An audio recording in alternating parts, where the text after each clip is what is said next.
Hey you, yes you. What are you doing about setting yourself up for success in 2024? I'm gonna be real, I am a little annoyed with all the back and forth on social media right now about resolutions and intentions, and it seems like there's just this divide between them. People are either all about them or they turn it into this thing where they are bashing people who are doing resolutions. I'm going to tell you, it does not have to be like that. I love a good resolution and I love a good intention, but if it doesn't work for you, fine, scroll on, my friend. Now, what I absolutely cannot skimp on though is goal setting and action planning. Because goal setting, it's not just about jotting down the wishes. It's taking those abstract dreams that reside in your head and turning them into concrete, actionable ideas. It's about taking those big, beautiful dreams that live in your head and making them your big, beautiful life. Today, I'm going to walk you through my method of goal setting and goal tracking that is going to set you up to achieve a life filled with purpose. And the best part, it's not going to burn you out. You are listening to the podcast From Now to Next, the podcast that empowers women to get seen, get heard, and get promoted. I'm your host, Erica Rooney, and I've made it my mission to help you break free from the sticky floors, those limiting beliefs and toxic behaviors to bust through the glass ceiling. I'm obsessed with all things growth and abundance, and I'm here to talk you through the tried and true secrets to get you to level up your career and your life. We talk about the hard stuff here: imposter syndrome, perfectionism, fear, and burnout. So pull up a seat, pop in an earbud, and let's dive in. Now, I need to make sure that before we get started, you have pen and paper on hand. And you know what though? If you don't, no worries. Bookmark this episode. You're gonna want to come back to it. What I am about to share with you today is 100% the method that I use to take my big and bold dreams and move them into reality. It's helped me in my role as an HR executive. It has helped me launch my keynote speaking business, going from speaking for free to charging $15,000 for my keynotes. It's the method that I use to write my book, which is almost available for pre-sale.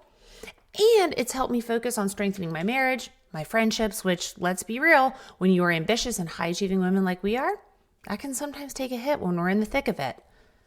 Now, my main goal today is to empower you to dream bigger, to stay focused, but also to come alive. This is all about making 2024 our best year yet. But that only happens if you do the work. So are you ready? Let's go. Now, the first step is to dream big. Maybe you want to be a CEO one day. Maybe you want to join the 2 Comma Club. Hey, that's where I want to go. Or maybe you want to leave corporate America and just start your own business. Maybe you are envisioning a life-changing adventure that whispers to you in the quiet moments. Whatever it is, write it down. This is a brain dump of sorts. No goal is going to be too big or too audacious here. Now, while you think about that, I want to share with you a story that I recently heard about Serena Williams. She had the goal of becoming a world record holder. And if she was going to do that, she had to win 18 titles. So she set out to do just that, to win 18 titles. And then her coach challenged her. Why just 18? Why not set something that's unbeatable? And so Serena thought, you know what? Why not? And so she went from having a goal of 18 titles to setting a new goal of 30 titles. And you know what happened? She went from winning 18 titles to 19 titles to 20 titles. And then she ended up winning 24 titles. Now, she did not hit that goal of 30 titles, but she damn sure blew her original goal of 18 out of the water. Now, how powerful is that? So I want you to go back to your big goals, and I want you to ask yourself, am I really dreaming big enough? Now, step 2 is all about reflection. And while this episode is all about looking forward, there is value in the past. Think about it. What worked well? What went well last year? Even if you had a challenging year, if you can find the good, That will really give you the boost you need to move forward. I want you to think about what didn't work. What was hard to do? Or where did you feel that your energy was draining? This is about the challenges that you faced and why. I also want you to think about, what did you learn? Both the good and the bad. Start to think about how will you take those lessons that you learned into the future. And last but not least, I want you to think about gratitude. Gratitude is essential to moving forward. That's my belief. And I want you to think about who and what you are grateful for and why from the past year. And write it all down. Acknowledge the challenges, acknowledge the wins, and really just take a moment to be grateful. Doing this is a powerful exercise of self-discovery, and discovery is essential to paving the way for a more intentional future. Next, I want you to take stock of where you are right now. And we do this because how are you going to know how far you've come if you don't know where you're starting? Think about the different areas of your life. Now, this is going to be different for everyone. So I'm going to list a couple categories. Feel free to pick and choose what works for you and maybe add some that I don't have listed. But areas like work, family, money, health, friendships, personal growth. And on a scale of 1 to 10, with 10 being the absolute most amazing and best ever, and number 1 being a total bust, where are you in each area of your life? Now, one thing I want you to be aware of is when you do this evaluation, you need to do it on an average day, not a day where everything is just going swimmingly. That's going to give your evaluation this rose-colored tint. And so I don't want you to step into the future with something that might not be totally accurate. And I don't want you to do it on a day where shit is hitting the fan left and right. Your kids aren't listening. You're mad at your husband. You had bad news from your boss. That's going to give your evaluation a negative skew. Do it on just an average day. Now, I also want to take one moment and say it's not about having 10s in all categories. This isn't about improving every category either. You can't do it all at the same time. So I'm going to ask you to pick 3 areas. Circle those areas, star those areas, highlight those areas, whatever you got to do. But I want you to think about, where do you want to focus your energy this quarter? Do you want to focus on family, health, friendships? Now be careful. Make sure that when you think about these categories and you think about your goals, that you're not falling into that trap of the shoulds, what other people think you should do, or you think you should do this. I want you to really be intentional and think about what is going to make the most spectacular year for you, and I want you to star those areas. Next, I want you to consider what really matters. Now, I was having an amazing conversation with a woman who was able to reflect on the time that she spent in meetings that had no agenda. You know what I'm talking about, those kind of meetings where people say, hey, I'd love to just chit chat and get to know you.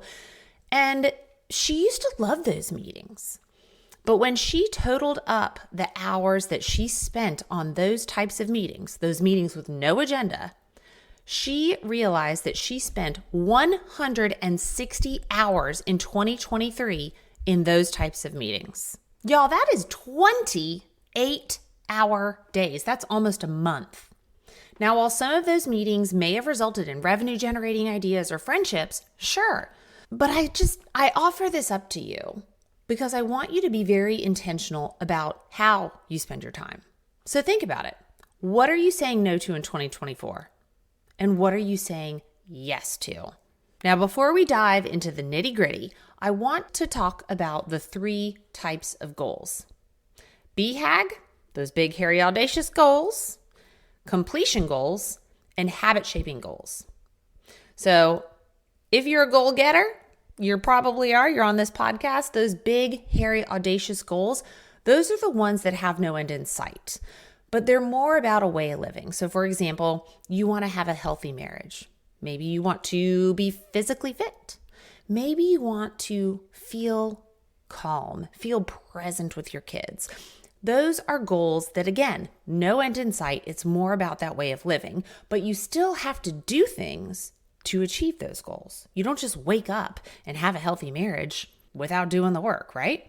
Now, completion goals. Those are goals that have a finish line. So obviously something like having a healthy marriage is not a completion goal because you can't check done that one. I mean, I guess until you die, but you get my point. So completion goals are things like write a book, run a marathon, organize my entire home, whatever it is. Habits are the daily, weekly, or monthly activities and a way of life that you really want to incorporate. And those little habits lead to BHAGs or completion goals. So for example, if you want to be healthy, flossing daily might be a daily habit that you need to start incorporating. Maybe it's being home for dinner every night so that you can eat as a family. Maybe it's having a weekly meal plan. You're going to need a mix of these goals to get to that big, beautiful life that you want to be living. So when you think about what you need to do to get to those big goals, break them out into these different categories so that you can see them, you understand where they are, and you know how to get there. Now, if you're listening today, I want to tell you, I actually did something extra special just for you. I created a digital version of the tracker in Google Sheets. I'm going to drop it in the show notes. All you have to do is click it to download it, make yourself a copy. You may have to request access. I'll figure all that out, but it's going to be in the show notes for you. So make sure that you grab that digital tracker because this is how I track everything and it keeps me accountable. It's fun to check off what I accomplished and I really love looking back on how far I've come. And then, my friend, you're just going to live it out. Now, I'm going to be honest. I have a few more steps that really do solidify this practice and they truly help me achieve all that I do. And y'all know I do a lot, but it's hard to do that in a podcast. So I'm going to let you know that I'm going to open up one small group coaching cohort. It's not going to be for everyone, and it's not going to be just anyone who wants to join can join. I actually do an interview process for this so that I make sure that the people who are selected are the right people for these small group coaching cohorts because you've got to be a fit. I want to make sure that the people that I'm putting together and that I'm working with are true goal getters. But if you want to get in on this, if you're interested in this small group coaching sessions with me, shoot me a message or a DM and we'll take it from there. But everything that I went over today will get you going and it's going to take you far if you do the work. So friends, I know you've got this. We got this. Let's get out there and make 2024 the best year yet. But one more thing before you go, let me be your hype girl. Hit me up with your big goal. Send me a message so I can support you. Remember, turning your dreams into actions, it's a journey and it's one that we're on together. So until next time, stop putting a ceiling on what is possible and start breaking through them.